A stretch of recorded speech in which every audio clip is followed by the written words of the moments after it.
I'm doing so well. I hope you all are doing well. Tell me about your day. I had a great day. Um, I was doing a couple of things throughout today, but generally my day was great. Out of yours. And yesterday, those who left us to watch the match, they were disappointed because Arsenal couldn't win the match. Uh, all right, can you see my screen?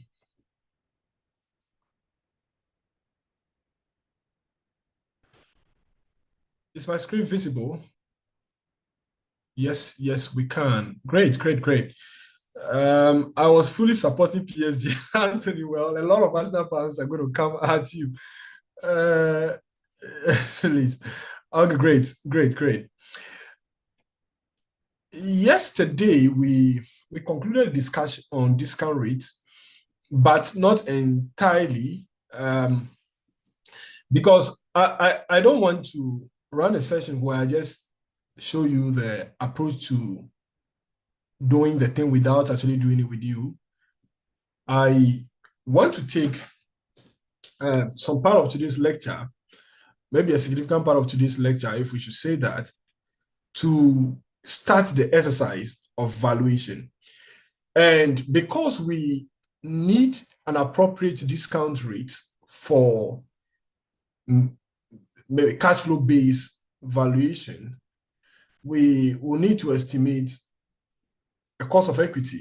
And that's why we're doing all that around discount rate and capital market expectations. And now that we've studied the approach and we came out with the model for the determination of cost of equity for companies in emerging markets like Ghana, Nigeria, South Africa, and all those countries, we can apply that method now to use to determine the cost of equity. And also, our cost of equity we are going to determine today is what we are going to be using for our valuation in the future. If I say in the future, in the next few days to come. And so the exercise has begun. Before we get into that, as I mentioned, we will conclude on this today, the discount rate. We are trying to wrap up the discount rate discussion. So I'm going straight to the point, and I want to hit the first item here. This is what we saw. We came out finally with this model. We call it the emerging market cost of equity model.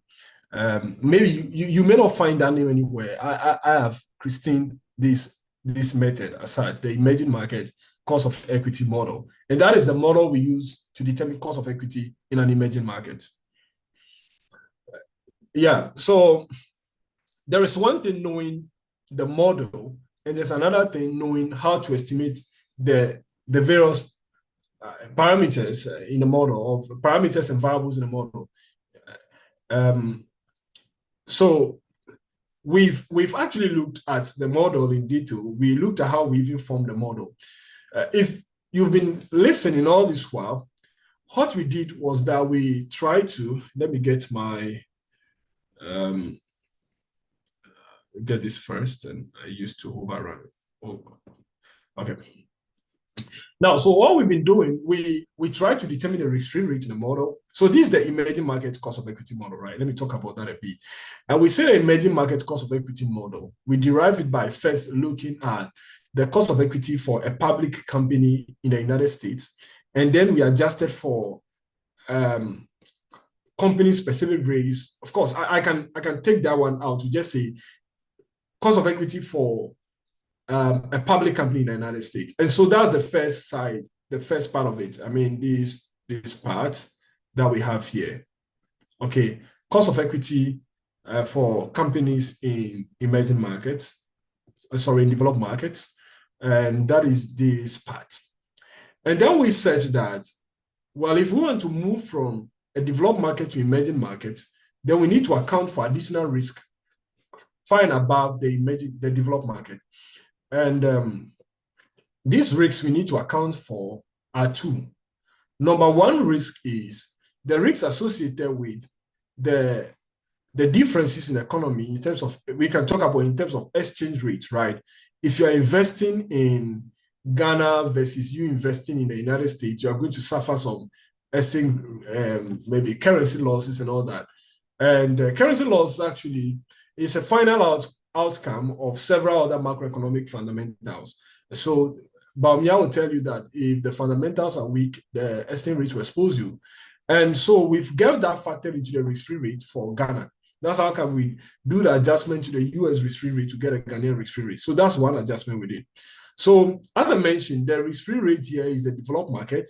The beta is a developed market, and the ERP here is also a developed market. So when we adjust the RF, we're able to now convert this to something like a Ghanaian market, but not entirely a Ghanaian market, I estimate, because there is something more to be done, which is the fact that the equity market in US is less riskier than the equity market here in Ghana. So there's an additional risk associated with investing in emerging market stock, and that gets captured in the country risk premium we have here. And we said that is not enough. We need to apply some size premium, because there's no company actually, even in Ghana or any part of Africa, whose size is compared to any of the companies in the S&P 500, right? I mean, no local African company to even say. So there's a size premium that must be added. Even though you may say that, well, these are publicly traded stocks. So why talking about size premium, since they are not much of a private company, and also why talking about company-specific risk premium and all that. But let me put it this way. A lot of the companies, even in Ghana here, okay, they are not close in size to the companies in S&P. Number two is that because of the risks inherent in a market here, consider all firms, whether listed or unlisted, to even start with, as private companies. Now, but when we come to the company-specific risks, we may be adding an additional risk premium to the cost of equity, and that additional premium will be higher for those companies that are not listed than companies that are listed. But it depends on several factors that we'll be considering. Right. Those are some of the things that we will be doing. And yesterday, we went through a lot of that, the beta computation. We computed the ERP as well. We computed the country risk premium. We looked at the size premium, the factors that drive the size premium. Just that we've not really, I think we specified a model. Yeah, we specified a model to estimating the country, the size premium. The company specific risk premium too, we specify an approach to computing it, but I'm going to throw further light on that before we jump into some questions. Those are key things we're going to be looking at today. And I know yesterday's class was quite heavy. Today I tried to limit the heaviness. So we're not going to do that much today. So we will tend to close earlier than estimated. Yesterday I closed around 8:15 or so, 8:10, 8:15, just because I wanted to complete those sessions as quickly as possible. But today we're not going to delay the class to that extent. Right. So as you can see, that this is the emerging market cost of equity model, and that's what we use to calculate cost of equity for companies here in Ghana. We don't differentiate between listed and unlisted. The only differential comes in when we talk about company-specific risk premium, and that's where we start to look at those listed and those unlisted, and also size premium. Sometimes we look at it and maybe make further adjustment. So let's take it in. So I want to provide some guidance again. I summarized all that, but let me provide additional guidance. So the risk-free rate, let's refresh our minds. The risk-free rate you should use here is a 10-year yield on recently issued US Treasury bond. So you are going to use that as starting point. A recently issued US Treasury bond, a yield on it, a 10-year yield. And then we know, because that yield is in USD, and we need our rates to be in Ghana cedi, otherwise there will be currency mismatch. You are going to adjust the risk-free rate in the US or to reflect Ghanaian conditions.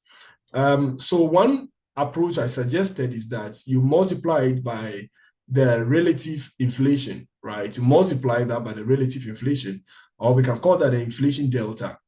And we looked at that in the notes. In that case, we are going to take the yield in the United States and multiply by the ratio of 1 plus the inflation in the Ghanaian economy. And it's not going to be inflation recorded. It's going to be expected inflation, right? Expected inflation in Ghana divided by 1 plus expected inflation in the United States. So when you use that to multiply the yield on the 10-year government treasury in the United States, it converts it automatically to the risk-free rate in Ghana. Then you subtract 1 from it, and that's your risk-free rate. So that's how we're going to do that. And then also, I recommend that when you want to get, or maybe trying to get an inflation forecast for Ghana, you can use the upper bound of the Bank of Ghana medium-term inflation target. So you can use that as a guide. For the US, we have a more accurate estimate of inflation. You see, that's how it's supposed to have been. Just that Ghana, we don't have treasury inflation protected bonds. So if treasury inflation protected securities, sorry. So in the US, they have treasury inflation protected securities, and the yield on those are lower than the yields on the nominal bond. So you take the nominal bond yield, or a 10-year nominal bond, and you subtract the 10-year treasury inflation protected securities yield. And that gives you the expected inflation price into the 10-year bond. And that is what you're going to use as a measure of inflation. I think there's a question in chat box. Let me see. Someone said, question, why is 10-year chosen as maturity for the US Treasury? Oh, Jacob, we answered this question long ago as to why 10-year is used as measure rather than maybe a 5 years or something. I stated that classically, when we talk about risk-free instrument, there are two things that must be respected. One, an instrument is said to be risk-free if there's no reinvestment risk. That's one. And that means there's no reinvestment of coupon. And the second one is that there's no default risk. Now, once we use the US government is a triple E rated government. So there's no credit risk there. So the default risk is 0. The second thing that have to be tackled is the reinvestment risk. When we take a look at a 10-year, maybe a treasury bill, a 91-day treasury bill, there's no reinvestment risk because there are no intermediate coupons that have to be reinvested at a market rate. The reinvestment risk arises when you have to reinvest the coupons and you are going to reinvest them at a rate that is different from the initial yield on the bond. Or in other words, you are going to reinvest the coupons at a rate different from the initial yield to maturity. So because of that, the realized return on the bond may be different from what they promise you at the beginning as a yield, okay? Now, that cannot happen with the treasury bill because treasury bill, there are no cash flows to be reinvested. So whatsoever you promise, they promise you what that's what they're going to give to you, assuming the government will not default. So there's no reinvestment risk with treasury bills. But when we move the discussion to notes and bond, then we start having a problem because we will start having coupon paying bonds. And coupons will have to be reinvested again. And for us to be able to realize the initial yield on the bond, we have to reinvest the coupons at the same yield to maturity. However, because the yield curve, it may not be flat, the yield curve may be upward sloping, maybe downward sloping, or in other words, the yield curve may not be constant. We may have to reinvest this coupon at different rates. So that's what the problem is. So there will be a reinvestment risk. Then I said that in conclusion, the best measure for risk-free rate is a treasury bill rate in a developed market like the United States. However, for capital markets expectation purposes, we tend to use the 10-year bond for several reasons. Number one, if we are trying to value equities are long-term instruments. Therefore, we want to match maturities to some extent. So you may be thinking about 20-year bond, 30-year bond, but hey, there's a point here. You see, the 10-year instrument or the 10-year bond is heavily traded because several derivatives are written on it. Futures contracts, like the bond futures, the options, they are mainly linked to the 10-year instrument. The 10-year instrument also helps to gauge economic uncertainty or gauge future economic, maybe the situation or maybe the conditions surrounding the economy in the future, right? So we can use a 10-year rate to do that. We can also use 10-year rate to infer inflation expectation, right? So 10-year rate tend to be used for several purposes, okay? And a lot of the things we do, for example, when we calculate maybe the return on the market, I mean the expected or the equity risk premium, oftentimes we use data period, maybe 10 or more years, right? So a lot of things we do actually hovers around the 10-year bond. So we tend to use the 10-year bond rather than the rest. And most people also use 10-year bond. Gideon is saying because most companies make financial investment decisions normally 5 to 10 years, so it is best to use the 10. Oh, well, that's a great explanation also from Gideon. Gideon, I like that. Thank you very much. Now, that's the risk-free rate. And I believe that summary is good.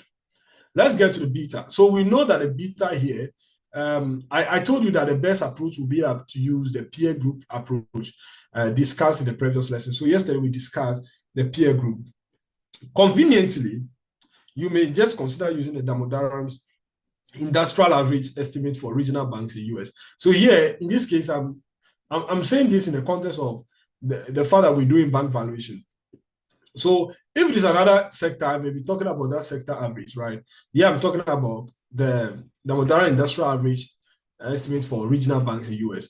So Damodaran, Professor Damodaran has a site where he have these things computed, and he used the peer group approach to estimate these things. And I explained yesterday why the peer group approach is the best. The fact that it reduces the standard error of the estimate. Also, it helps us to incorporate the fundamental drivers of risk, right? In terms of the financial leverage of the firm and all that get incorporated, rather than just doing a statistical beta that may not be stable. The beta may not be stable, depending on the scale of maybe the manner by which the return are calculated, and also the period used. The beta may not be stable. You may have unstable beta. So when we use the fundamental or the peer group analysis and all that, it tends to reduce the noise in the beta estimation. So it reduces the standard errors to significantly.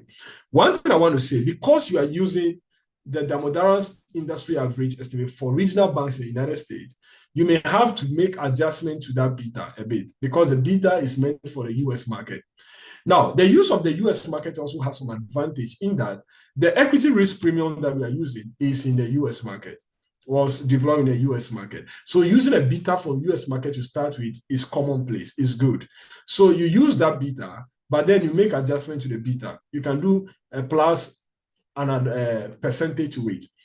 The reason why I will not recommend a reduction in the beta is this. Number one, beta measures the level of risk in the firm, in the firm stock, relative to the index being used. Well, so I expect that firms that are in emerging markets will carry higher risk. Therefore, I'll expect that the beta is adjusted up rather than adjusted down. That's why you see here that I place the adjustment in beta as a positive rather than a plus or minus, right? So you make that adjustment to account for local circumstances. Next point. Here, the equity risk premium. What I said was that for the equity risk premium, let me take off this moment. I want to take off the edit here. Okay.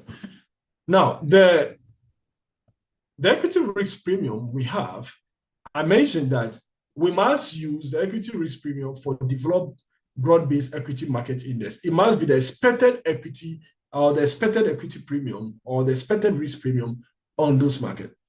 Now, I said expected risk premium. I didn't necessarily say expected return, because if we take the expected return, we are going to subtract the risk-free rate. We don't have expectation for risk-free rate. The expected risk-free rate is the risk-free rate, right? Because there is no uncertainty surrounding the risk-free rate. That's why it's called a risk-free rate. Okay, its expectation is the same value.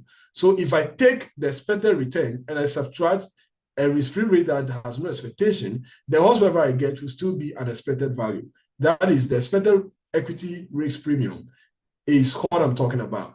So the equity risk premium must be for the developed broad-based equity market index.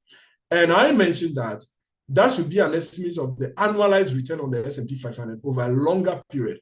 And I demonstrated that yesterday. I demonstrated that yesterday. So that's one. And I told you also the reason why we use historical equity risk premium as a measure of expected return in the future. I told you that valuation is futuristic. However, we can make some assumptions and then use historical figures. Why the key assumption we made there are two. Number one, we made assumption that the returns in question are independent and identically distributed normal. So if they are independent, meaning the one return is independent of the two return, the two is independent of the three, then meaning there is no serial correlation. If there are no serial correlation in my returns, then what it means is that I will find it very easy calculating my volatility. I can know the volatility, the average volatility per day, and then I can annualize that. But if there are serial correlation, then the correlation must be factored into the volatility computation, meaning that current volatility is impacted by previous volatility, right? Or we can use previous volatility to gauge what the current volatility will be. Or yesterday's volatility is impacting today's volatility. And we don't want that to happen. We want yesterday's volatility to be independent of today's volatility. In that case, we say that the two returns are independent. Now, the second thing we said is that we said independent and identically distributed. The identical distribution we are talking about is normal distribution. What we are saying is that the returns on the one, okay, the expected return for the one is the distribution of that is similar to the distribution of the expected return of the two. In other words, the mean of the expected return of the one is the same as the mean return for the expected return of the two, the same as the variance of the expected return or the variance of the returns on the one. It will be the same as the variance of the return on the two. So once that happens and we know the distribution is normal, then we say that the returns have passed the IID normal condition. And once the returns have passed the IID normal condition, then we can conclude and say that, well, the past returns can be unbiased estimate of future returns. But wait a moment, there is one condition. The second condition I talk about is market efficiency. If markets are relatively efficient, then we know that you cannot depend on past prices to predict the future. Well, that's weak form efficient market hypothesis. Now, so you see that the US market generally, so the NYSE, the New York Stock Exchange, is at least semi-strong efficient. There is no efficient or strong efficient market in the world. But the hypothesis tested on the US market reveals that the research reveals that the US market is at least semi-strong efficient. Efficient, and that's the reason why insider trading is still illegal, because there's no market that is strong efficient as it stands. So those are the conditions, and upon which we use a historical equity risk premium as projections of the future, right? So the history becomes an unbiased estimator of the future. The second methodology is the Greenwald-Kroner model, which gives us a future forecast. And the Greenwald-Kroner model, all we said was that you are going to determine the expected dividend yield on an index, and then you add the growth rates in that. And the growth rate here is has to do with the growth in the GDP, the expected growth in GDP, the nominal growth in GDP, plus expected inflation. So when we take nominal growth in GDP, the expected nominal growth in GDP, if we take the real growth in GDP, the real growth we expect, then we add expected inflation to it, then we get a nominal growth in GDP. It's a nominal growth in GDP that we're going to be using. That is what we use, so you add it to the dividend yield, and that will give us the expectation, or that will give us the forecast for the S&P 500 in terms of the return expected on it. You may be wondering how. Think about it this way. The US markets, the S&P 500 is used as a leading indicator. So it tells us about what is likely to happen to the economy. So when the S&P 500 is taking a downward trend, it is giving a wrong signal to the entire market that something wrong is coming. It can be a good predictor of recession, for sure. Now, and also if there's going to be a growth or a boom in the economy, the S&P 500 can give an indication of that as well.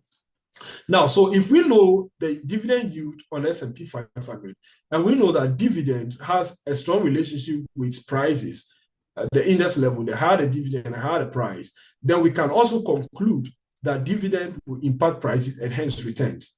Another side is the growth in the economy, which is the GDP side of it, is added to that as well. So here it means that existing companies at the existing level, this is what they are given. And then we expect a growth in the economy that will give us additional value in it. And that's how come the Greeno Krona model is working, right? So we use the Greeno Krona model as well.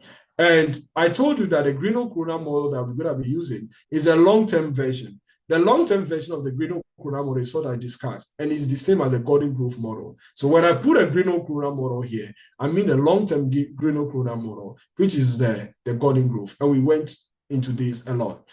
Once we're able to come up with expected return on the index, then expected in return using the Greeno Krona model, whichever way you're adopting, then you must then deduct an appropriate risk-free rate from that, and that will give you the equity risk premium. But hey, guys, you don't need to worry yourself too much. Damodaran get the job done.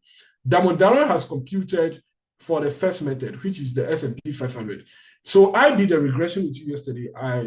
And also the return analysis. We came out with expected return on the S&P 500. Damodaran also did his own, and he published it on his website, and you can use that as well, right? That is the equity risk premium. Let me see if there's any question. Nothing. These are just walkthroughs. I'm taking you through what we did yesterday. Now, next is the country risk premium. So the country risk premium here, Damodaran has a model that we looked at. We looked at what we call the Damodaran model. That's what we need to look at. So in that model, we took the sovereign default spread and we adjusted by the volatility, the relative volatility of equity and bond markets in emerging markets. So I stated that the sovereign default spread is reflecting just the debt market. Okay, so it's a proxy for how the debt market is functioning in Ghana.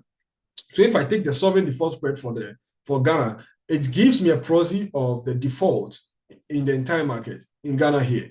Now, because equities are riskier than debt, I expect equity market to be riskier than bond market. Therefore, to get the corresponding premium for the equity market, we take the volatility in the equity market, which is expected to be higher, divided by the volatility in the bond market, and then multiply by the sovereign default spread. In that case, you have a higher figure. And there is a name for that. We call that the country risk premium. However, you don't need to go through all this. Damodaran has gotten the job done for you. So you use the Damodaran's country risk premium estimate for Ghana, and you are cool to go. Now, so what have we talked about so far? We've revised our session. We revised our session on the risk-free rate. Then we also looked at the beta. We revised that as well. We went ahead to revise equity risk premium. And then the final thing we revised was the country risk premium. Now, those are a few things that we did. We're going to proceed to look at the next thing, because the emerging market cost of equity model, let's see what we've done out of that. Risk-free rate is done, we revised that. Beta, we've done that, we revised that. We looked at expected equity risk premium, we've revised that. Country risk premium, we revised that. All we are yet to revise the size premium and the company-specific risk premium. So let's look at those two things, the country, the size premium and the company-specific risk. Now, with the size premium, what you need to do is that you use the differentials of the annualized yield on small capitalization index and computed over a longer period, and the yield on a large capitalization index like S&P. So that Russell 2000 tracks, there's the 2000 smallest companies in the United States, and it tracks those 2000 smallest companies. And there's a research that has shown that over a longer period, small capitalization stock outperform large capitalization stock. And that was shown in Farmer French model, right? The three-factor model proposed by Farmer French. And they were arguing against the CAPM, that the CAPM is not able to capture the entire risk. So they end up putting a lot of return in the alpha and claiming that that is alpha. So well, there are other factors that explain return. So they ran their regression, they did their modeling, and they came out with that 3-factor model. And they were like, well, apart from the market, other 2 factors are not necessary. So is it 2 or 3 factors? They talk about the size component, and the size premium here has to do with the fact that they realize that large capitalization stock underperforms small capitalization stock. So you look at the Russell 2000 index and look at the S&P 500 index. If you measure the return and you analyze the return over a longer period, maybe 20, 30 years, you realize that the small capitalization stock outperform large capitalization stock. The difference in the yield you've calculated or the returns you've calculated, the annualized return, is what we call the size premium. So you can use that size premium. But this is the point. Because the size premium you've computed is for a company in the United States, you need to pass an adjustment to that to account for local circumstances. And there are some few things you can look at to account for those things. You can look at the company in question here in Ghana, its size and how domineering is in the country. Is it a dominant bank or a less dominant bank and all that? You use that to pass the adjustment, right? So we looked at this as well. The last part is the company specific risks. You see, guys, what I've been trying to do is that as much as possible, I want to show you how you estimate almost everything, right? So you have your peace of mind. You don't have difficulty when you're working, right? What we do here for the company specific risk premium is that you consider using a quantitative scoring approach. So I came up with this quantitative scoring approach that I want you to take a look at. Here, we are going to rate the risks on a scale from 1 to 5 for various factors. So I sample some of the factors here. So we can look at, if we talk about the governance side, we can look at fraud history. So if you are looking for at a bank, we can say, well, does the bank has any fraud history, right? What's the independence of the bank? Depending on the bank we're looking at, we look at board independence. We look at fraud rates and think about other matters that have to do with governance, right? Now, then we also look at the business model of the bank. Here, we will look at things like the loan book concentration. How concentrated is the loan book at the end of the day? Well, if we have the loan book concentrated in a certain sector, and we know that that sector is quite volatile, and that sector is not even doing well, historically, there have been large or huge non-performing loans associated with that sector, then there's a problem, right? So the lack of diversification at the level of the company in terms of its loan book, of the bank in terms of its loan book, creates additional problem for you.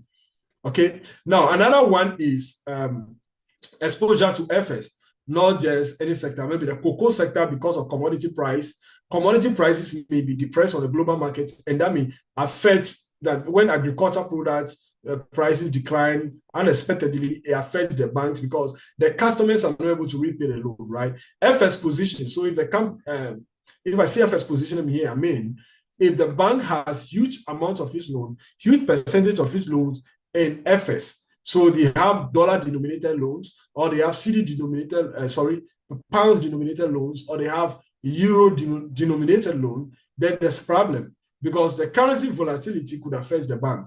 You may be wondering that, well, if we have a bank that has significant FS position and has significant FS loans, well, if the customers pay back, even if the currency depreciates, the customers pay back, they're going to make profit on that. But that's not the problem or the point here. The point here is that the depreciation of the currency may affect the customer's ability to repay the loan back, because the loan repayment or the loan may become very expensive. So it'll be difficult for the customer to repay the loan back, right? So that's the difficulty here. That's the point we are trying to prove here. That's where the issue is. So I look at that and I was like, no, I think the risk is high. And one way you can determine whether the risk is high or low is that you can compare it to peer banks to see what the peer banks are doing. And don't worry, we're going to go through all these things to arrive at a full value for a bank, right? Regulatory risks. So we are looking at pending litigations or fines Okay, maybe BOG sanctions and all that could affect how you judge these matters, right? So looking at all these factors, I've just brought three. You can mention yours, you can add yours to it. Maybe in a chart, if you guys can write 3 or 4, each of you can write something about areas that have to be looked at to determine whether the bank is in a riskier position or a less riskier position. I want to see. So I want you to write something that could affect our judgment, for which reason we may want to add additional company specific risk premium.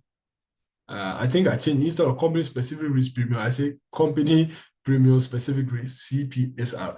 So I want you guys to write something. Let me see 1 or 2 comments in the chat on that. And that's your first assignment since we started this, right? Your first assignment. Let me see something in the chat on how do you think additional risks that need to be adjusted. Let me see. Nothing in the chat yet. Who is writing? Let me mention some few names. Georgina, are you there? Where is Mamle? Today she's not here.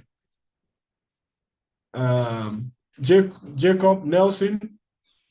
I think someone has written something. Work of ALM committee. Yes, of course. If those work are made public in the annual report, so that's why reading the annual report critically is very important, because it helps you to uncover those matters, right?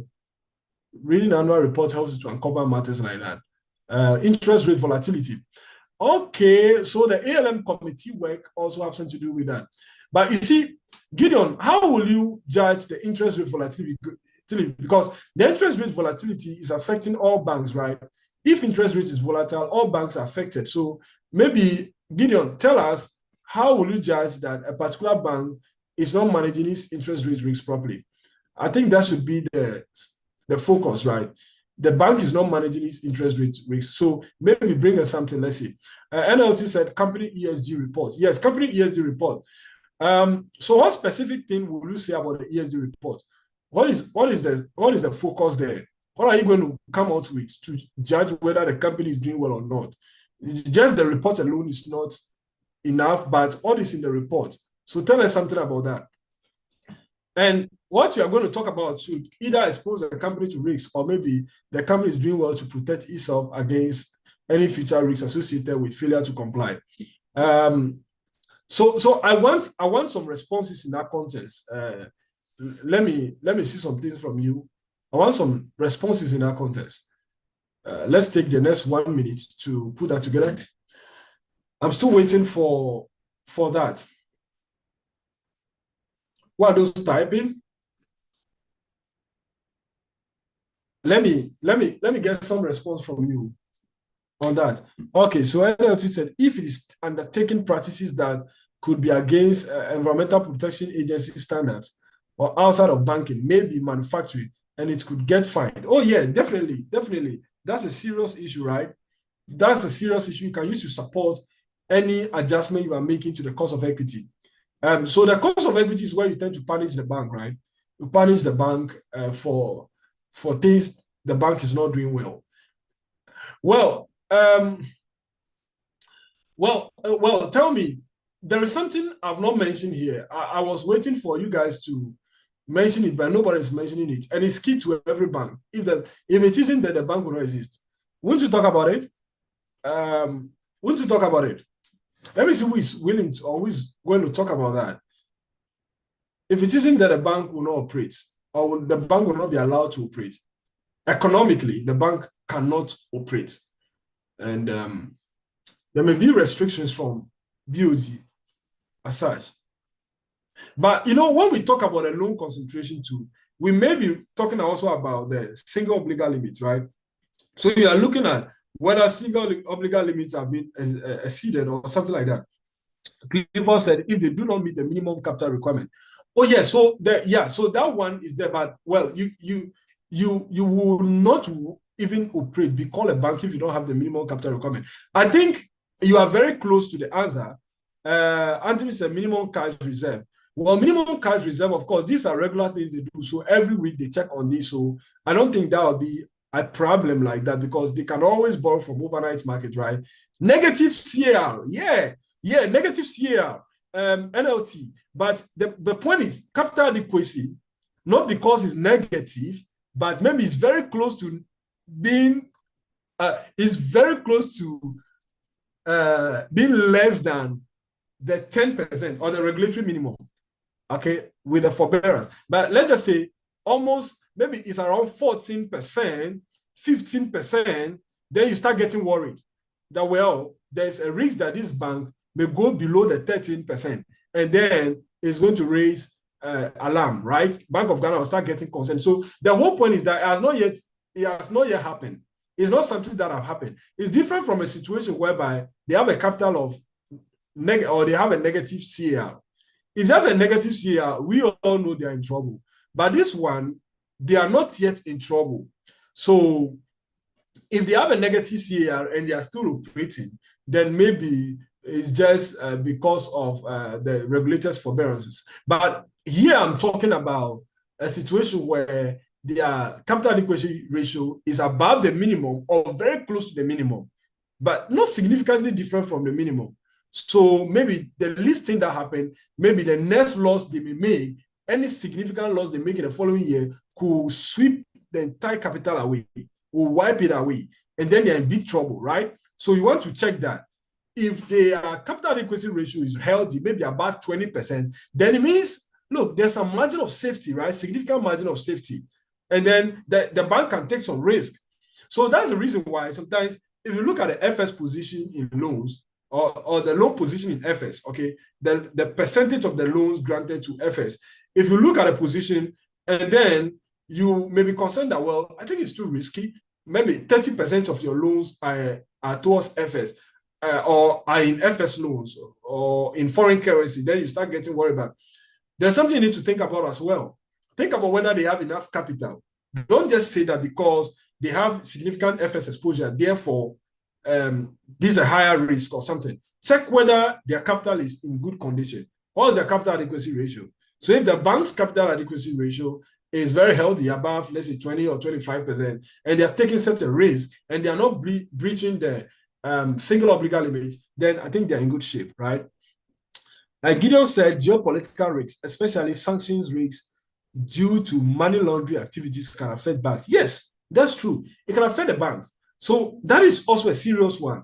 And it's part of the regulatory risks that you need to consider. And so when I said that the pending litigations and all that, it includes all those things. And it said competition from non-traditional players like fintech. Yes, the competition from non-traditional players like fintech is also a key thing that must be looked at. And that is going to hit right on the business model. We can bring it down to the business model because technology is changing things really fast, right?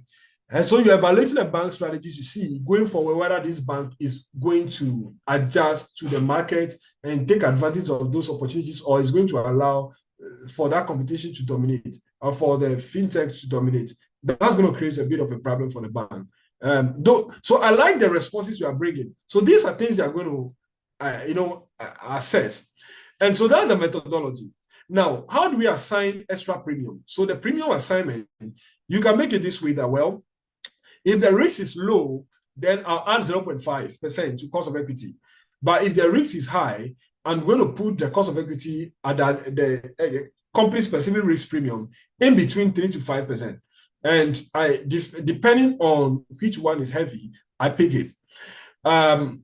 If it is towards 5, then I'm going to pick the extreme 5. If towards 3, I'm going to pick the 3, or I'll pick the average of that, which is 4, right?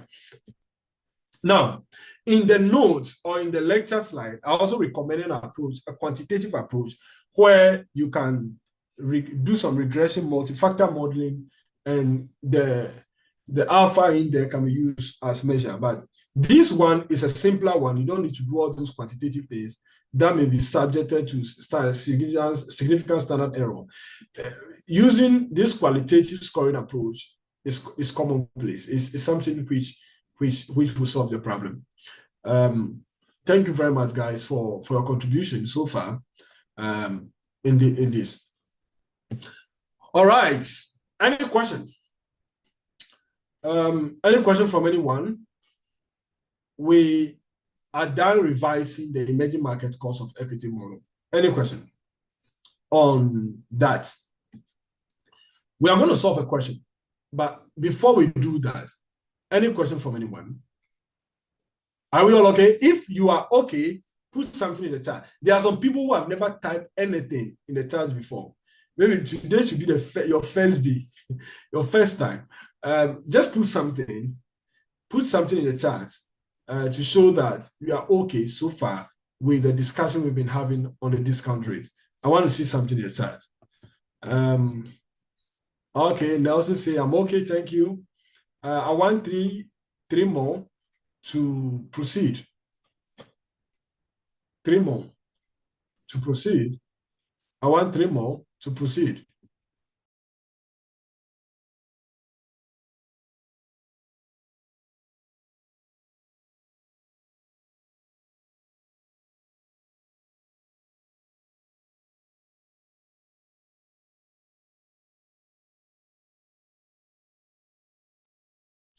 All right.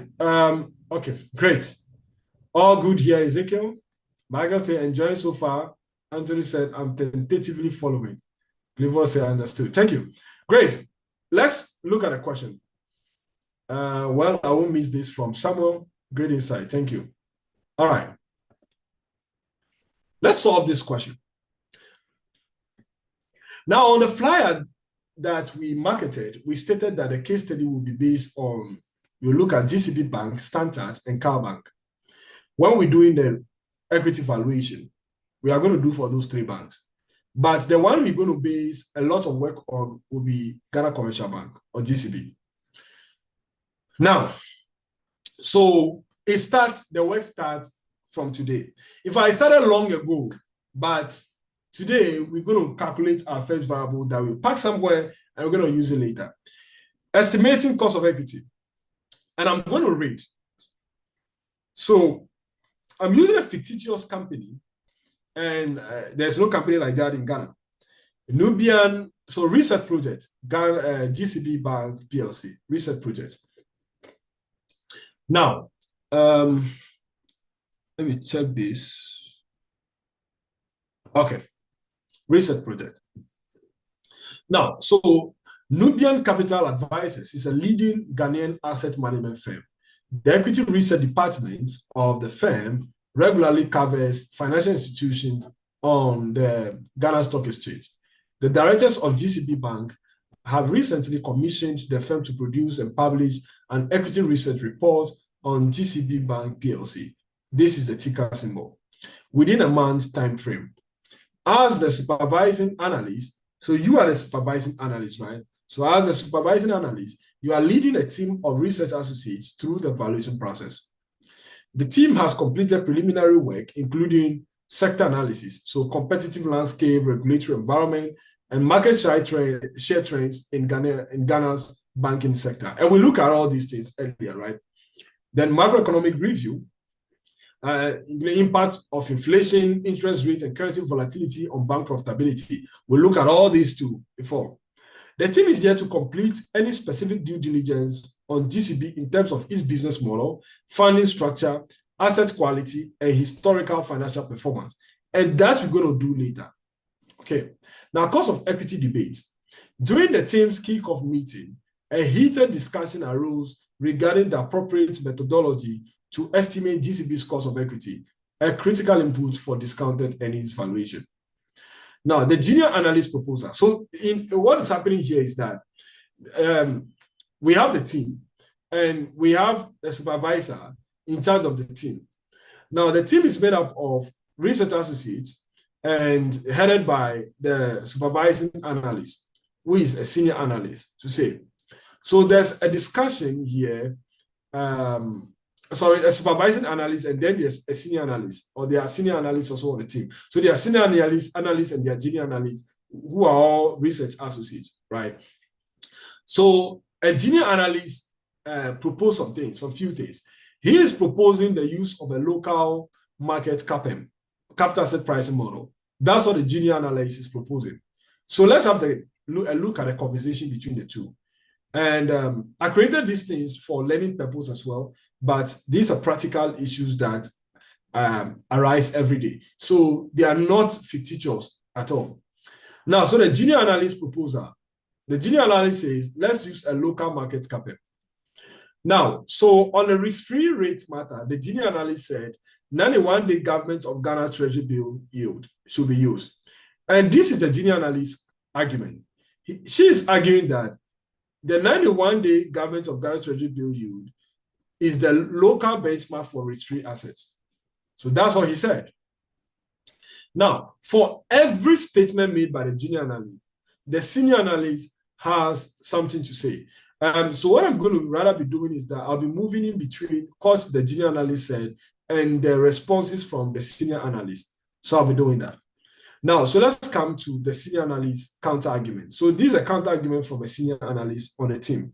So when the junior analyst said that, well, he's proposing the local market cap and that the risk-free rate should be the 91-day government of Ghana Treasury bill, the senior analyst on the team said this. He said that the government of Ghana treasuries are not risk-free. Then the senior analyst continued to say that the sovereign credit rating, CAA, I needed to check this, but I think it's a CAA2 or something. Sorry about that if I got that wrong. Implied default risk, meaning it's not AAA. That's the whole idea I want to show you. I want to tell you. I want to share with you. The risk-free rate must be adjusted for default risk. So he is saying that the so-called risk-free rate that the junior analyst was alluding to must be adjusted for a default risk. Now, then the senior analyst again said that for valuation purpose, a long-term bond should be favored over a treasury bill. So the junior analyst point have been addressed. And the senior analyst is saying that, look, don't go and use a 91-day bill of government of Ghana treasury because government of Ghana is not a AAA rated sovereign. Okay, so you can use it. Okay.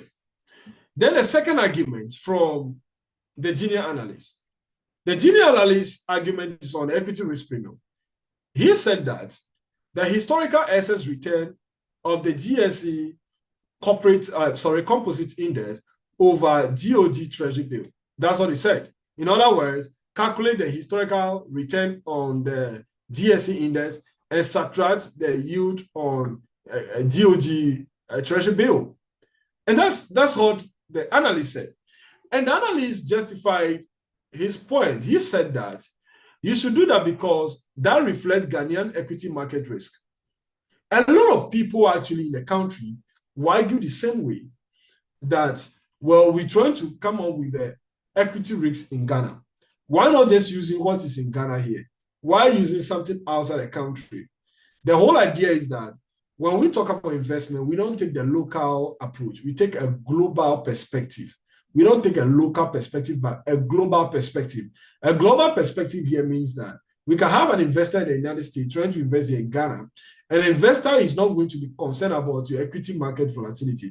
It's going to look at the opportunity cost of his investment. And opportunity cost of his investment is the return that he or she is foregoing in a developed market just because you want to invest in an emerging market that is considered riskier. So when a junior analyst said that, well, the senior analyst responded. The senior analyst said that the GSE, supposed to be GSE, the GSE index is flawed. He said the GSE index is flawed for equity risk premium. And then the question is why? Why is it flawed for equity risk premium? And he said, hey, one reason is illiquidity. Illiquidity, significant number of stocks trade less than one time per week. So there's significant illiquidity on the market. Right. There's significant illiquidity on the market because of the fact that some stock don't trade at all. Look at ADB stock. ADB shares don't even trade at all. You don't even see the price moving. Right. And another challenge with the ERP is that it is banking sector dominated. So banking sector dominance, about 27% of the banks, 27% is not of the bank, of the companies listed are banks. They'll be corrected soon. So 27% of the companies listed on the GSE are actually banks. And that actually distorts the returns. Of course, I dealt with this already in a previous lecture, right? I explained to you, I gave you a lot of reasons why we don't use the Ghana Stock Exchange. And then the next point from the junior analyst is this. The junior analyst said, hey, how about beta? The junior analyst said, regression of GCB's weekly stock returns against the GSE index, and maybe over a 5-year horizon. That's what the junior analyst said. He said, you should do that. Well, then he said that this is the textbook CAPM approach. Oh, wow. So all you know, this junior analyst has just completed the university, has a first degree in finance, or has an MBA, or has just completed his MBA and MBA in finance from one of the best universities in the country. And then he has studied in the textbook that all you need to do is to do a regression of Ghana Commercial Bank's weekly stock returns against the Ghana Stock Exchange Composite Index over a 5-year period or over a 10-year period. And then also what you get is a beta, right? The gradient of the equation, the regression equation is a beta, then we are gone. Oh, well, that is wrong. We went through that. We said that's inappropriate. And we explained several reasons. One is that we even said that the regression equation often comes with standard errors, and those standard errors could be significant.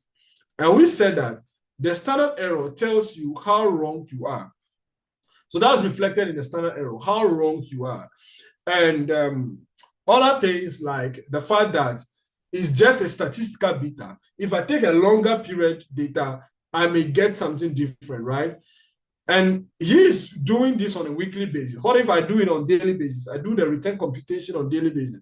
I may be getting something different, right? And the fact that even the market itself is illiquid tells us that there's no much trading on the market. If there's no much trading, then you are going to estimate a very low beta. You are going to estimate a very low beta because of lack of trading, volatility on the market is low. Because volatility on the market is low, the covariance is also likely to be very low. If the covariance is low, the beta is likely to be understated. And that's because beta can be computed from covariance. The beta is the covariance of the market and the stock divided by the variance of the market. And that's beta. And that's what we looked at earlier, right? Good. So what did the senior analyst say to the point made by the junior analyst? When the junior analyst said that you should just use a regression on the local stock market, the senior analyst said, hey, low trading volume in GCB shares leads to high standard errors. The beta will be artificially depressed. Well, there are more reasons that can be given, but that's just all the senior analyst said. And that's beautiful, right? Now, you looked at all these. You are the supervising analyst. You are supervising a work. Let's just say you are the head of research. You looked at all this and you said, well, as team supervisor, you guide the analyst. So you are trying to guide the analyst towards an emerging market cost of equity model. So now you are recommending a model to the analyst, and that is the emerging market cost of equity model, and which adapts the local CAPM to address Ghana's market limitations. So you look at all this discussion, and we're like, well, this is a healthy discussion between the team. Sometimes it's good if you have a team and you allow everyone to express him or herself, and for them to express themselves, even if they're wrong, they should have the confidence to speak. And when they speak, you tend to correct them. It's better to be corrected than to keep your ignorance to yourself, and then you don't get corrected. And sometimes when you take an action and you get it wrong and you get corrected, it tends to stick for long, right? So what the junior analyst did is good. And also it tells us that on the team, people are allowed to express their perspective or share their perspective and get thoughts, right? And get corrected. And that's how we grow in the team. So you looked at this as a supervisor. You were there listening to the argument between the junior analyst and the senior analyst. And then at the end of the day, you summarize all and you tend to agree a lot with the senior analyst. And you said, hey, look, I want to recommend a model. I want to guide you through this. And I want to recommend a model, and that is called the emerging market cost of equity model. And that model will help them to calculate an appropriate cost of equity. Now, your discussion with the directors of GCB also reveals that the valuation date you want to use is, you agree with them, is January 1, 2025. You want to determine the value of GCB on the 1st of January 2025. There are reasons why this must be known. Because if we don't know the valuation date, it would be difficult for us to know how we start building our expectation from, or where we start building our expectation from. In terms of risk-free rates, how do we build it? What do we pick as risk-free rates on which dates? So if we talk about the beta, the equity risk premium, you have some idea of which one to pick, right? Because of the valuation date. And we know that the valuation date is 1st January 2025. So with this, you have to determine the appropriate cost of equity for GCB. And that is all the team is working on. That's the first task after they are done analyzing the business model, the industry, the macroeconomic environment, and now they want to determine an appropriate cost of equity for GCB. Is there any question before we get to the team's work?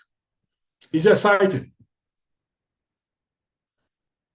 Did you enjoy the case?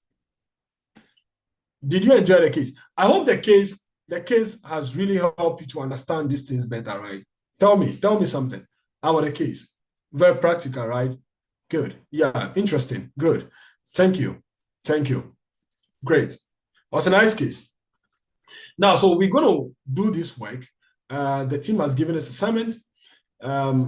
Let's consider ourselves as the team now. We are going to determine the appropriate cost of equity for GCB Bank. So what I'm going to do is that I didn't pack any information anywhere. You and I will go online and pick them up now. So I'm going to quickly share my screen. Let me stop sharing my screen and let me open my Excel, and also so that we start something. Good. Quickly open my Excel.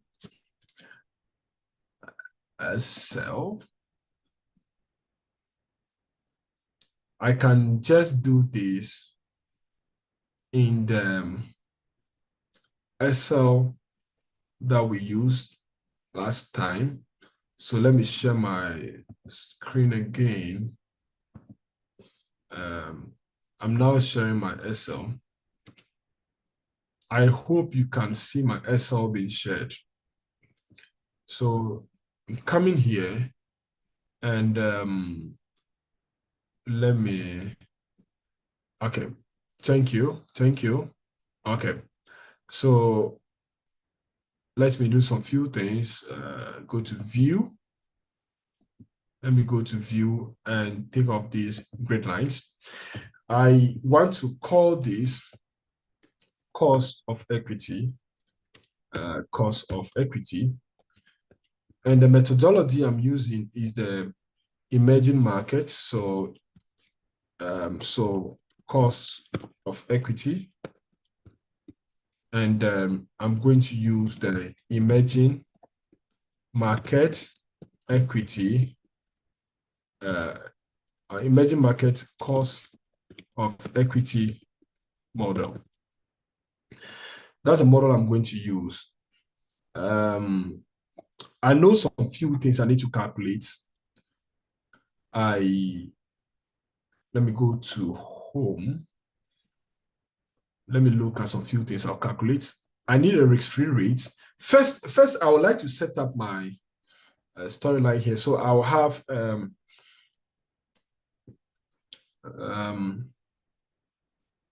I have my risk-free rate here. So have this risk-free rate. I don't know if I don't think people struggle to see my Excel. Maybe I should zoom in a bit. So I don't know how it is there.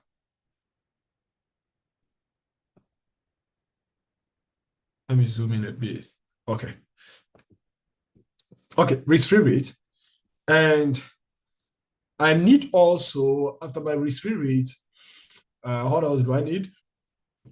I know I need equity risk premium. And what else do I need? I need the beta, which will actually be an adjusted beta. An adjusted beta. So adjusted beta. And I'll also need, so when we look at the model, we have the risk-free rate, we have the beta, we have the equity risk premium, we have adjusted we have the country risk premium. But then I'm going to give some space here. Now I have my country risk premium. Country risk premium. Country risk premium. Then from there, I'll give some space again. Then I have my size premium.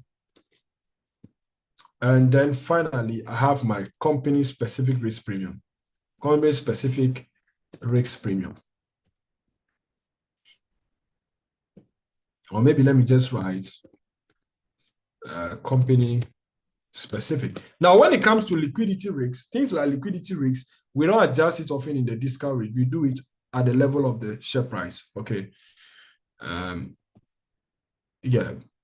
Because we tend to consider liquidity at the level of the share price, right? So bid-ask spread and all those things at the level of share price. So this is what we're going to have.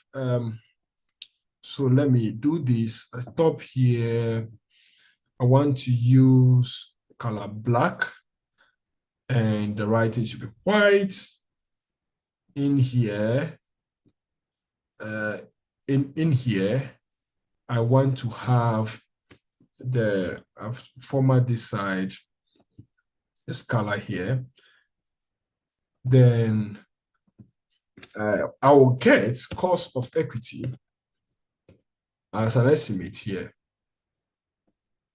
And that will be cost of equity. I'm going to delete something soon. Maybe let me put this nicely in a box. And this side, let me format it this way. Then I come here, just building my stuff properly, right? I take off. I don't want to fill this again. So cost of equity, or cost of equity, GCB Bank, and bold that, GCB Bank, cost of equity. All right, so I need to calculate the risk-free rates. I need to calculate the equity risk premium. I need to calculate the beta. I need to calculate the cost, the country risk premium. I need to calculate the size premium. And I finally need to calculate the company specific risk. Okay, company specific risk premium. Now, so I'm going to start with the risk-free rate. Now, so I come here again. I can type risk-free rate, risk-free. One thing I love to do, and I want to show you, well, let me do those things below. So the first item is risk-free rate. And I can do the calculation of the risk-free rate here. And below, I need to put a documentation of where I gather the information from. It must be clearly stated somewhere right below. I often do that. So I can format this side. So I'm showing you how you even set up your work, right? So I can format this side, this color, and this was here. What you are going to be doing is that you are going to comment. So comment on the assumptions, any assumptions made, and data sources, where you got the data for. So comment on it below. Now, coming to the risk-free rate to be estimated, we know that you have to use the US rate, US 10-year bond. So let's do that quickly. We need a US 10-year Treasury, US 10-year Treasury yield. We need that quickly. And then we'll need the inflation as well. So in the US, but before we start that, let's just go online to check the US Treasury. So let me go online and show my screen so you see what I'm doing online. For some reason, I need to type that before I show you my screen. So US 10-year Treasury yield, 10-year Treasury yield. Okay, so I can share my screen now for you to see what is happening. For some reason, I could not share before checking that. So you can see what is out here. We have CNBC showing some stuff here. We have the US 10-year Treasury yield from investing. I don't tend to use those. I'm looking for where maybe I have I have St. Louis Fed.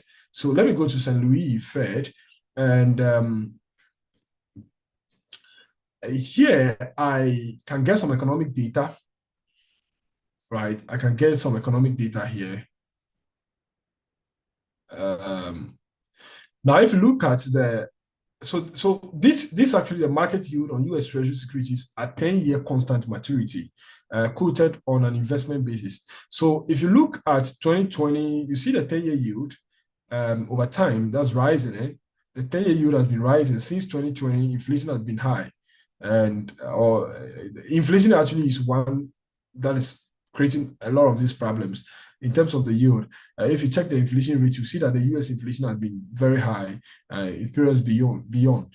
And so you can actually hover over this graph. And when you look for, because your valuation date is January 1, we can just look for January 1, 2025. So let me move this up a bit. Okay. So January 1, 2025, so you can see that here. We don't have January 1 because January 1 was a holiday. So we have January 2. So we can use January 2. And the yield on the 10-year constant maturity, that's inflation, kind of nominal bond as well, is 4.57.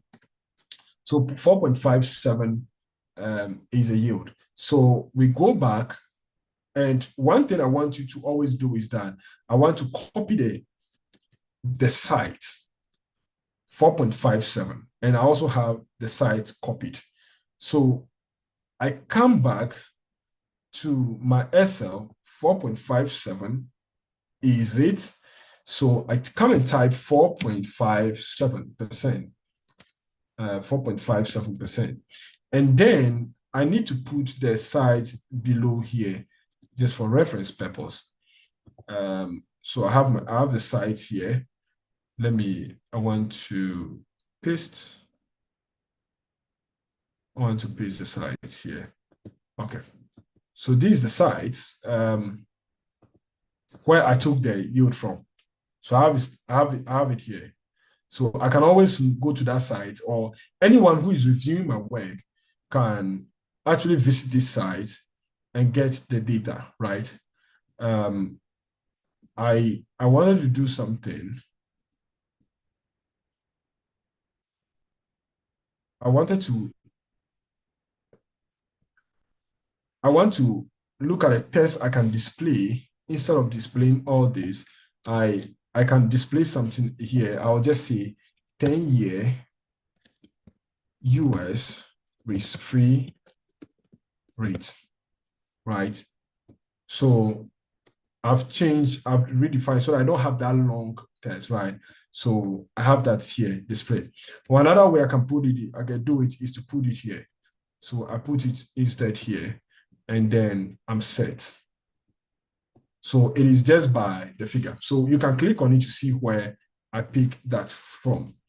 Now, once we get the, now that we're done with getting the risk-free rate, the next thing we need to do, because this is the US, we need something in Ghana City, right? So we need to look at the relative inflation between the two countries. So you are going to look at that 10-year US inflation. And to get a 10-year US inflation, we need the Treasury inflation protected security, Treasury inflation protected security.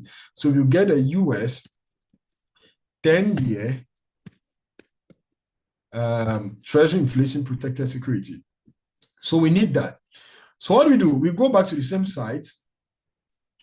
I reshare my that screen. And instead of taking the nominal bonds now, we're now going to do this based on the, just a moment. Instead of taking a nominal bond, we now want to do this based on a tip. So US 10-year tips, 10-year, did I say 10 years? 10-year tips or yield on tips. So we go there again, and of course, these several sites, I go to the same St. Louis. So there,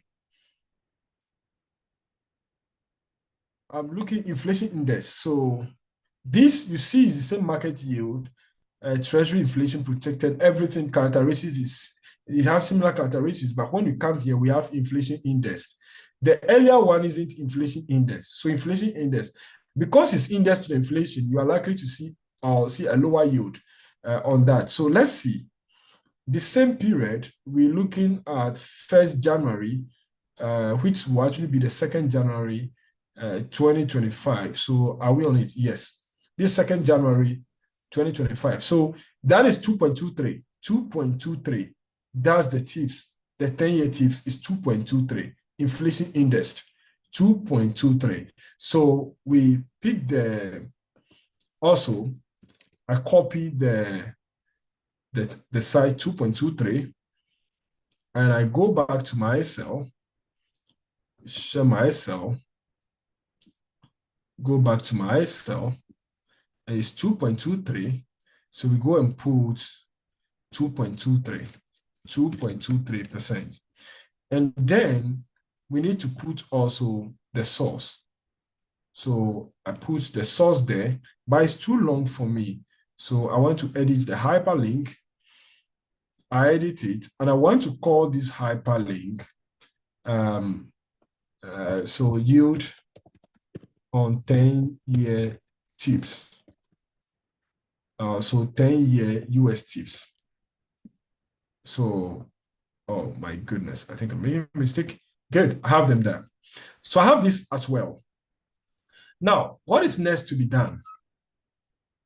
The next thing we are going to do is that so now we can calculate the inflation in the United States, right? So inflation in US, or expected inflation, that's how we call it. Expected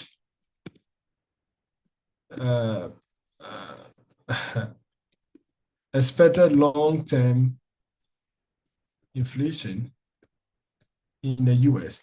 But before that, I think, let me wait a moment. There is something I want to do. So let me just get all the data set down, right? So let's get the Ghana's inflation, Ghana's expected inflation. And we don't have tips. So one thing we can do is that we can use the Bank of Ghana medium-term inflation target.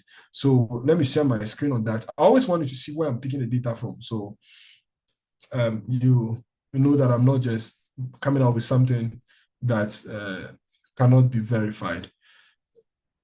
Okay, so Bank of Ghana medium-term inflation target. Let's see that.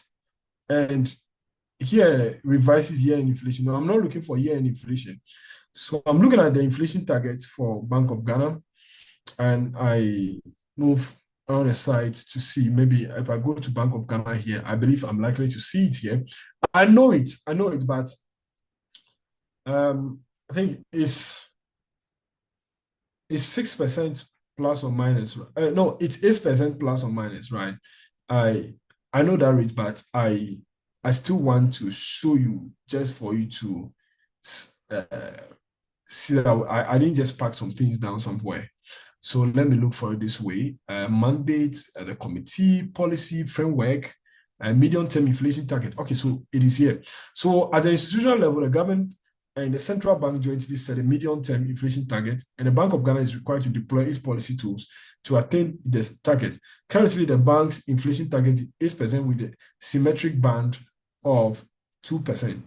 Okay, so it is meaning with a symmetric band, it means it can either be 26%, sorry, it can be 8 minus 2, which is 6%, or 8%, or 8 plus 2, which is 10%. So it's the inflation expected to be within 6 to 10%. I want to use 10%, the upper band. So I'll use the upper band. So come here, and I want to use the upper band of 8%. And also, just to fulfill all righteousness, let me copy the link on the Bank of Ghana website as well and paste so that I know where I'm getting my data from. So I paste this, then I label the the link. Oh my goodness, I think I'm making a mistake now. Okay, so let me edit the hyperlink, and I want to call this medium-term inflation target Ghana. Okay, so I have that also. So 8%. So with this, I can estimate my risk-free rate. Let me say that these are the data I'm using. So let me move it a bit to the side. So the data I'm using is this. Now, so with this data, I can calculate this. So I start with the US 10-year yield, because the US government is AAA rated, and that is hot. That is 4.57. And the next I do is that I determine the inflation delta. So the inflation delta, I can say relative inflation, right? Relative inflation. So I get the relative inflation. And how do we determine that? I think before that, there's a question in the chat. Let me see what is happening. Upper bound of 10%. Oh yeah, I went to write 8%. What is happening to me? Thank you, Aaron, for that. I don't know why I wrote 8%. Okay, so inflation delta. This is how we determine it. I told you we can do the simple, the linear one, but because we're determining something long term, I don't like to use linear thing. Somebody will argue that, well, you are dealing with CAPM. CAPM is a single term model, a single period model. Why would you just use the simple, the linear approach? The linear approach just says take the inflation in Ghana minus inflation in US and add it to this. In other words, we know the inflation in US is the inflation expected in the 10-year bond is this minus this, right? Minus 6. So the linear approach is saying that take the inflation expected in Ghana minus the inflation expected in US. So just add this 7.6% to the 4 and you are cool to go. But let's see how it goes. If we just add the 7.6 to the 4 whatever, it gives us a risk-free rate of 12.23, but I don't like that. So let's do with the geometric one rather. With a geometric one, we are going to do 1 plus the inflation in Ghana, right? Oh, we are going to do 1 plus the inflation in Ghana, bracket close, divided by 1 plus the inflation in US. But we know the inflation in US is the 10-year nominal yield minus the 10-year tips, right? So this gives us the inflation relative. So we do that. Sorry for that. I think this has been formatted this way. So this gives us this delta. So what do we do next? Next, we go and apply that. So equivalent, we get equivalent risk-free rate in Ghana. So how do we do that? That is going to be the US, but not just like that. We'll do 1 plus the US, because if we are multiplying this thing geometrically, this is how we need to set it. 1 plus that of the US times the inflation delta. And whatsoever we get, we subtract 1 from it. That was the formula we learned, right? We subtract 1 from it. And that gives us 12%. We have the 12.23%, and let's see this one too. This is 12.40. This is the correct version, right? This is more correct, okay, if there's something like that. The accuracy of this is higher than the accuracy of the linear method, which they take the differences in inflation, right? So if you want to be extra diligent, you use this one. So we have computed this, and this is the data source. So the data source, that's what we have here. So we can collapse this, and we know we have been able to calculate the risk-free rate. Wow, we are done with risk-free rate. Now, so how do we do that? We link the risk-free rate now that we've computed. First task is over. First task is over. Second task, task 2, we have to calculate the equity risk premium on the S&P. Oh, sorry, just equity risk premium, but we know we need to use the equity risk premium for a developed market. So we'll come here, down here, we move to the second one. Make sure this assumption, the comment below is right below the data. Oh, sorry, I'm actually even extending this further. So in the blue, whatever, you're going to be typing your comments there, right? So we move to the second one, which is 2, equity risk premium. Now, equity risk premium, and what we're going to do here is you look at the yield on the S&P. Now, S&P 500, or the return, right, 300, or the returns, call it the annualized return on the S&P 500.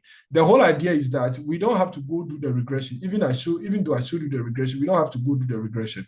So we can use Damodaran. So Damodaran helps us in this as well. So here too, you need to provide a comment below where you are getting your figures from.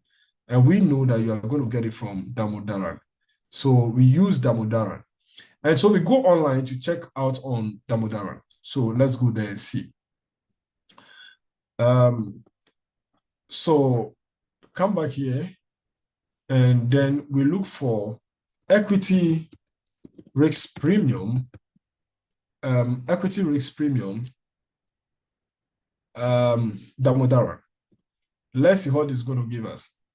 So we come down, and then we look for Damodaran. I believe we can get it here, the New York University. And so we get here looking for the equity risk premium. So my site is loading actually.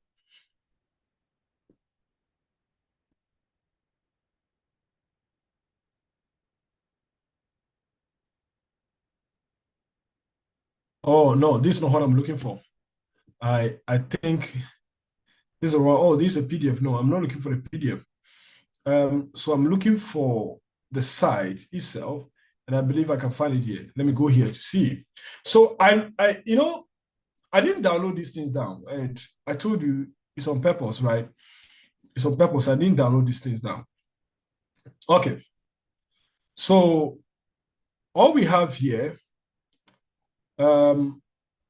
he presented a number of things here, country default spread and risk premiums.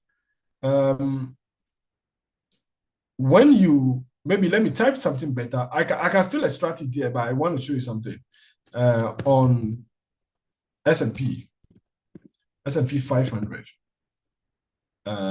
S&P 500. Let's look at that for S&P 500. So we don't have to determine these things on our own. So I think we can still use that site and get it. So let's just go there.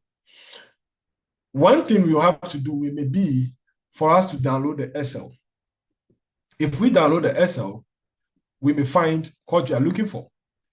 He has equity risk premium here, but these are equity risk premium. You can see that they vary depending on the country you are dealing with. If you are dealing with maybe a United States or dealing with the United States, which is right below here, United States, you see that the country risk premium and all those things are 000 because the US government is triple E rated, right? So you see this 4.3 is likely to just be the equity risk premium, but that meaning on the S&P, right? But let us not take that like that. Let's download this SL file and see whether what I'm saying is true.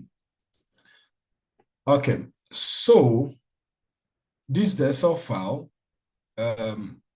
being shown here, and I want to, let me see, move to my left and look at some few things. Equity risk premium by country. Good, I found it. So here, the data was updated 1st of January 2025. Yay, it matches our time period, right? And when you come here, you see implied equity risk premium for S&P 500. Here, look up here. Let me use the, I don't know, I can't find those things here again. But this is the implied, equity risk premium for S&P 500, 4.33. Remember I told you about this 4.33, right? The 4.33 is here. So this is actually the equity risk premium we are looking for. And you can find it on Damodaran's website, right? So we go back to our SL. 4.33 is the equity risk premium on S&P. So we come here and we say the equity risk premium is 4.33. So 4.33%, and we've gotten that from Damodaran. And what do you have to do? You can take the link as well here. Sometimes when I'm trying to do this, okay, so you can also copy the link, and then you are good to go. So you copy the link, you go back to your SL, and then I hope my SL can still be seen, right? Sometimes I just want to confirm this because okay, so I think you can still see it. So you download the link, you paste it here. I'm going to paste the link here. It's taking time to paste. Okay, so you then edit the link, and then we can call these return on S&P Damodaran. So we can say return on S&P 500. S&P 500 Damodaran. And so this is not just any return, but expected return.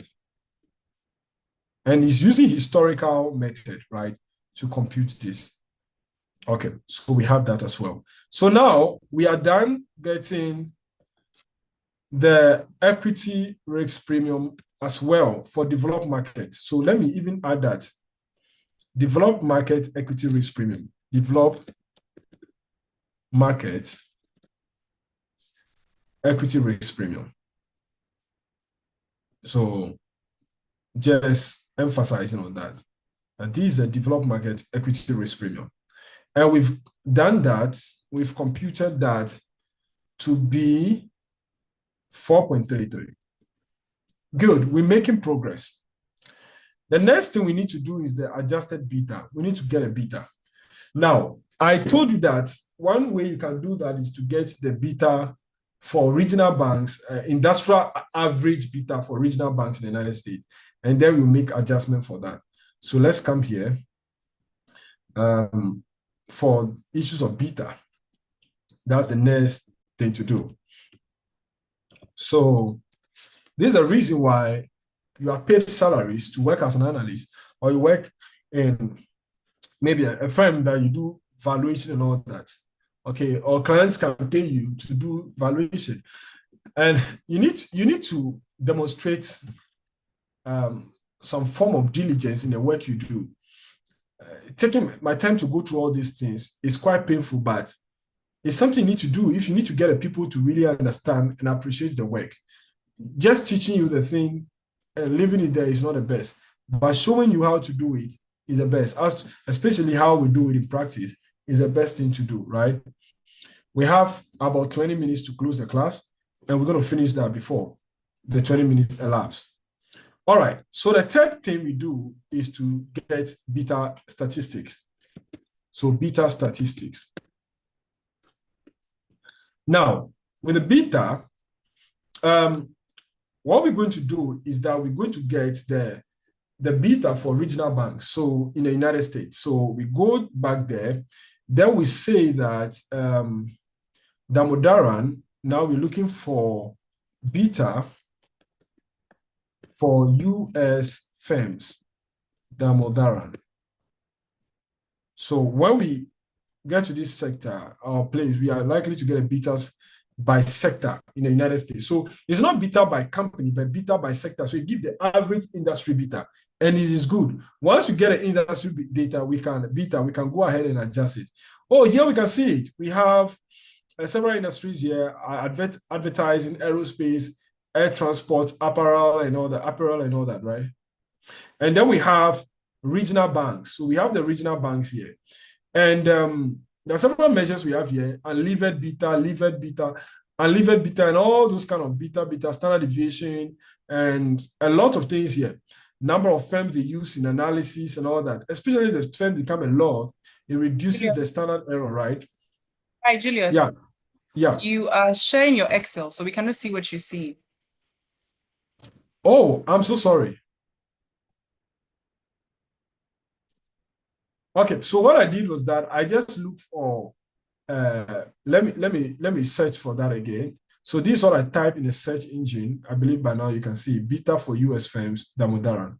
So when I search that, then I have this. So I go to this site, and I'm so sorry for that. I go to this site, and then now you can see. So you see the various industry here, and this is in the US. So you have the number of firms that he used to estimate the beta. You have the beta estimate. You have the debt to equity ratio of this firm. You have the effective tax rate, unlevered beta, cash to firm. A lot of calculation he did here, some of which are not relevant at all, especially if you have to calculate debt to equity ratio, is always useless for a bank. And issues of unlevered beta and things are all useless for a bank, but they are included here, right? These regional banks, we have the beta to be 0.52, beta of 0.52. And looking at them, it appears very low, right? The beta is 0.52 for the banks. They use about 591 banks. And this is a lot of banks, so the standard error might have reduced significantly in the analysis. So 0.52 for regional banks. So we have that. We're going to pick it. 0.52 is a beta. And let's see the last update. Data use is as of January 2025. So we are good to go, right? 0.52 is the beta. We are going to then adjust later. 0.52. So we have this 0.52, the beta statistics. So US or average regional banks beta in US is 0.52. We may need to pass some adjustments adjust. So we need to pass some adjustment to this beta. Now, because of the nature of beta statistics, the kind of adjustment we pass could be a percentage, right? So, one is to pass an adjustment. Maybe there's something in the chart. Let me check what is there. We can't. Oh, I don't want to share my whole screen as well. So that's giving me the challenge. I'm so sorry about that. I hope you can see this now. All I did was just to say average regional banks beta in US, that's 0.52. Then I said, well, I need to pass an adjustment. And I don't want to do plus 0, plus 2, or whatever. So I want to do my adjustment in terms of percentages. I am passing this adjustment because I'm in emerging markets, right? I'm in emerging markets, so I want to pass this adjustment. I want to say that this beta is too low, so I would like to increase it a bit. So one thing I can do is that I can say, for some obvious reasons, regarding things like the liquidity of those stocks used for the beta, they may be different from the liquidity of my stock here. And also the trading behavior, the additional risks that my stock should have been taking is not part of these ones. The average bank used to do this work, I believe is less risky than my bank, right? So what I'm going to do, because linear regression is a matter of averages, right? So what I'm going to do is that I may make an adjustment, and I'm likely to do some adjustment, like let me do a 50% plus, right? I'll do a 50% plus in this, so I can do an adjustment. I want to do a 50% plus. So a 50% plus adjustment will mean that I'll do 1.5 multiplied by whatsoever I have here as a beta. So this will give me my adjusted beta. So I'll get my adjusted beta. Another, because I'm doing 50% plus, I'll just call it adjusted instead of calling it adjustment. So adjusted beta. I want 0.78. So that is what I'm going to link here. 0.78 as adjusted beta. I pick that up and I have this. Now I have my developed market equity risk premium. I have my adjusted beta, so I can do some computation so far. I can apply the first step in the CAPM, which is you take your risk-free rate plus, then you take the developed market equity risk premium multiplied by the adjusted beta. So that gives us this return to start with. So I have this to start with, 15.77% to start with. Next is to look at the country risk premium. Now, I don't need to do any write-up or any further analysis on country risk premium because Damodara will help me do that. But for some reasons, let me do that as well. And for the beta too, you need to provide some comment on the basis for the adjustment you have done to the beta and where you pick the beta from. So that comment too is necessary for you to do. Then the next one is the country risk premium. And we left about 30 minutes to close. Country risk premium here. So country risk premium is the next thing to do. Country risk premium, let's see what's happening here. I can still use the same Damodaran country risk premium, because I told you that the model for country risk premium is recommended by Damodara himself, which is the sovereign default spread multiplied by the volatility of equity market in emerging market divided by the volatility of bond market in emerging market. In that case, we use the indices, bond indices and equity indices accordingly, right? So the country risk premium for according to Damodaran, that's what I want us to look at now. So let's go to look at that as well. Oh, I didn't copy the beta. Well, I copied the beta, but I didn't paste it. So let me deal with the issue of beta, the link to beta. I can leave it like this, but I don't want to do that. I don't want to do that. I want you to develop the discipline of doing the thing the right way. Oh, beta, it's even here. Just beta. So let me move back to look at the country risk premium.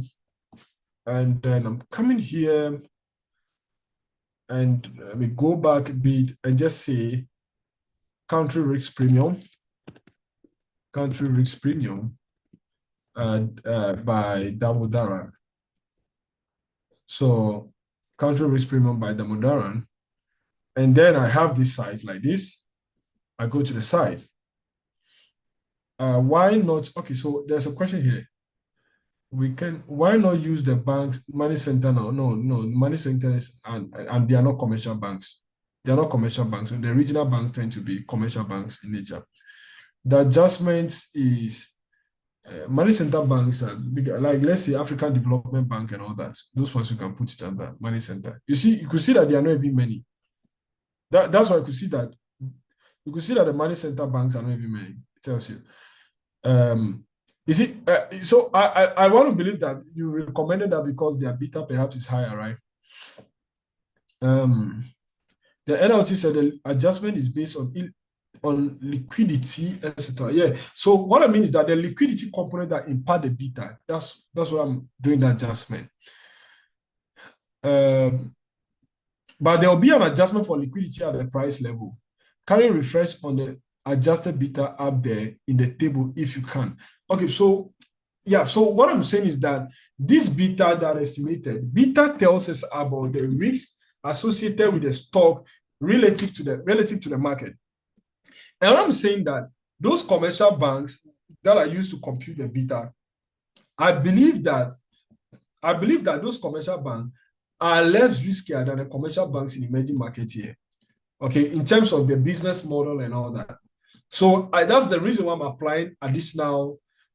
So because they are less riskier, their beta is likely to be lower. Okay, they may not take on more risk. They may not kind of like they may not kind of like differ so much from the S&P than some average banks here in the country. That's what I'm making an adjustment to that. So when I get to this Damodaran site here, I could see, I hope you can see the Damodaran site. Let me just confirm. Can you all see? The country risks or the country default spreads here and risk premiums. Okay, good. Thank you. Now, so this is a site for that. And so we have the country default spread and risk premium. So I have to look for the country in question. So you could see the Moody's ratings here. And you see the corporate tax applicable in the countries, the country risk premium associated with the rating. The risk premiums are not produced by Moody's himself. So they have to do this kind of work. They just do the rating. I believe they do some scoring as well. Something like that. Maybe don't take my word for it. You can verify. I'm under pressure here, right? So this is the default spread. This is adjusted default spread. And this is the country risk premium. In this particular work, they added the country risk premium to the S&P 500 premium to get an equity risk premium for the market. But I'm not using that methodology. I recommended 3 ways of incorporating the country risk premium. The way Damodaran is doing it like that is that Damodaran is adding the country risk premium to the S&P returns. Okay. Damodaran is adding a country risk premium to S&P's equity risk premium to get an equity risk premium for the country. But I'm not doing it like that. And I have a reason why I'm not doing it like that. The first reason why I'm not doing it like that is that the beta I'm using to multiply the equity risk premium is a beta in the developed markets. And that is actually the source of the beta. That's why I'm matching developed to developed, right? Even though I'm adjusting a beta, it is still a beta in the developed market. That's why I'm matching developed to developed. If the beta I'm using is going to be for emerging markets, regional banks, then I'll add the country risk premium before applying the beta on it. But because I am dealing with developed markets, I don't want to add a country risk premium to it. I want a company to have the full impact of the country risk premium. So I look for Ghana here. And where is Ghana? Oh, here we have Ghana. So Ghana is this, is CAA2 rating by Moody's. And the country risk premium for Ghana is 12.02. 12.02. So we have that here. So we pick it up. 12.02. So I copy the link as well. I know it is 12.02. 12.02. Moving back to the Excel. Okay, so 12.02%. So I have this here, and then I know I got this from Damodaran. Let me paste the link as well. Yeah. And then I want to call this, edit the link. Then let me call this country risk premium, country risk premium from Damodaran. Okay. So country risk premium of 12.02. So I come here to link it. So I link the country risk premium. Great. So we have two things to do to go. So when I take the country risk premium, I add a country risk premium to, I ask the country risk premium to, let me see. I add a country risk premium to the cost of equity calculated here, which I can call almost like the standard CAPM cost of equity, kind of like, but there's a mismatch here, right, on a lot of things. When I add, this is picking the wrong things. When I add this to this, I got 27%. So this is the cost of equity before any adjustment for size and company-specific risk premiums, right? And there's a way to call this. We call it cost of equity of diversified, cost of equity for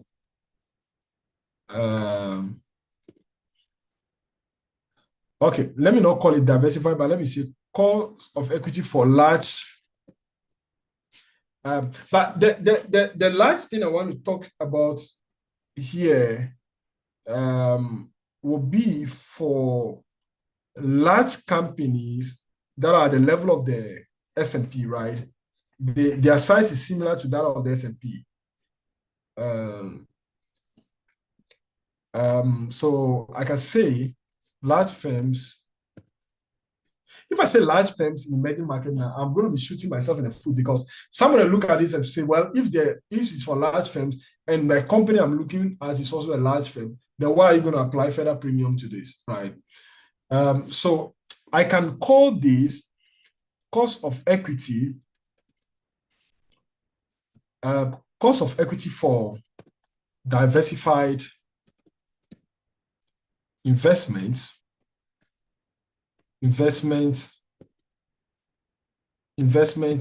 emerging markets, EM.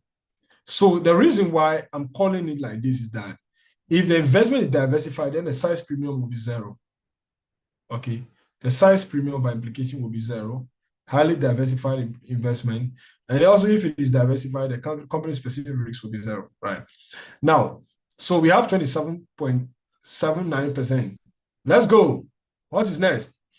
The next thing is that we would like to calculate the size premium. The size premium, we said that the size premium will be the differential between the yield on the Russell 2000 and then the S&P 500. I've not done that calculation here. I did that calculation before. I wanted to have brought that in, but I don't know why I left it out. Otherwise, I would have done that, because it's just a matter of taking the Russell data and doing it over the same period, and then calculating the slope of the returns, and that is all. And subtract the S&P yield from it, and that would have given. I'm sorry for that. That would have given me the size premium. Now, regarding company-specific risk premium, we will need to do some due diligence on the company, on the bank, the loan book, the loan exposure, the governance, and all those things. But we are here to do that. We are here to do that so we can calculate a company-specific risk premium here. So as it stands, we have done a lot. We are left with two things to do, which is size and the company-specific risk premium.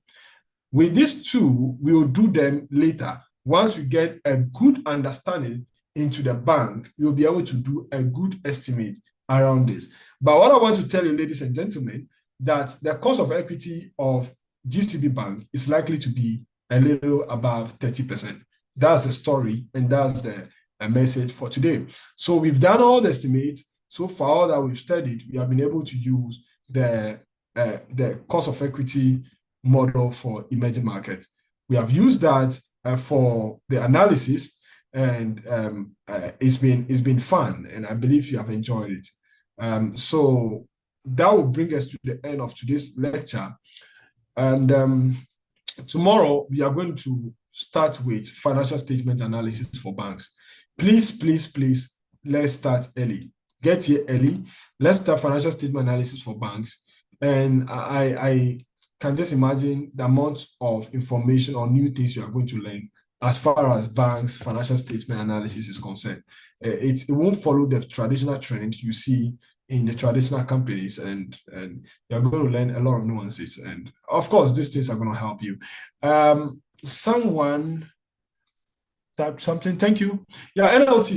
So going forward, I believe the way the approach you will be using would have changed forever, right? In terms of how you calculate cost of equity, if you have not been doing it this way, using the emerging market cost of equity model, you tend to start thinking about it that manner. And that's the reason why sometimes when I see some recent reports outside there, and then I glance quickly within a second at cost of equity, and then I was like, no, this is too low. And sometimes there are some people who write recent reports on banks and they even calculate weighted average cost of capital, and you are wondering where they get the cost of debt from, right? And which is not appropriate at all. And I gave you reasons why that's not appropriate. So it's amazing, right?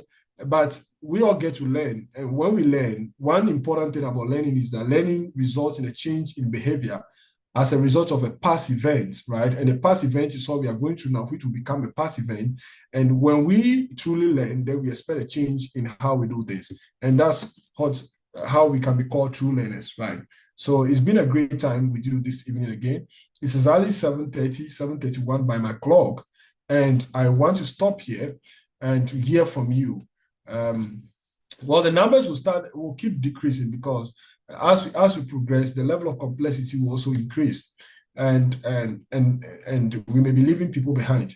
But from tomorrow, we are getting into financial statements, and it's going to be amazing. It's going to be amazing, and that leads us to financial modeling for banks. So let me see something written. Yeah, Prince is there. Thank you, Julius. Thank you, Prince. Now, thank you. Nelson, thank you. NLT, thank you. Let me see some few comments. What do you think about the lesson for today? The pace. Was the pace fine? Was he okay? Let me hear from you. Was the pace fine? Was he okay? Yeah, very, very practical and applicable. Thank you. I like that. That's more objective, right? It was just perfect. I learned new things. Thank you very much, Nelson. That is more objective, and I'm happy to see people learning new things. Capitalize on these things. Sometimes things that are free, people don't tend to value it, but I can tell you that free things sometimes could be very expensive as well, because behind it there's nothing free. Someone is spending the energy putting it together. So take advantage of it and learn as much as you can. The pace was good today. Lesson was realistic enough. Looking forward to more tomorrow. Thank you, Now. Great. I got you covered. A perfect lesson today from Aaron and LT. You will be seeing a lot of valuations on the market soon. I want to see a lot. I recommend you shift tomorrow's class to the next day, if possible, as is holiday and might affect participation. open to other opinions from others, though. Thank you, Prince. If we will look at that, I've gained a lot. Thank you so much. Me, I love free things. Thank you, CFA Society, CFA Canada. All right, Nelson, Ezekiel, Nelson, everyone. So if we will communicate that if tomorrow's class will have to be moved to the next day, possibly because of the holiday, we look at that and we'll consider that. It's not a bad suggestion. We'll see how to do. All right, Ifri, up to you. Sorry, over to you. Thank you.